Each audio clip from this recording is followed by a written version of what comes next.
Временските прилики се идеални за развој како на штетниците, така и на болестите како кај овошните, така и кај градинарските насади.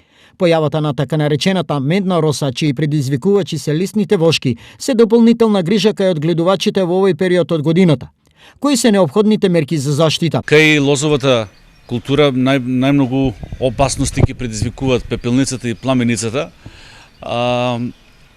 Со оглед на високата влажност на воздухот и честите врнежи, добро е да биде употребен некои од системичните препарати кои што покрај превентивното дејство има и така наречено куративно дејство, односно веќе започнатите инфективни активности ги стопира. Што е со лисните вошки? Како истите да се елиминираат? Неопходно е следење при првите појави на лисните вошки се преземат превентивни мерки на третман. Доколку состојбата избегла од контрола, треба се пременуваат нешто поспецифични препарати како што се белото улје, меѓутоа ќе укажам на тоа дека употребата на овој препарат треба да биде во согласно со препораките на стручни лица, бидејќи неговата употреба во ајде да го наречеме бел ден, значи кога е врело, топло времето, може да предизвика фитотоксично на растенијата.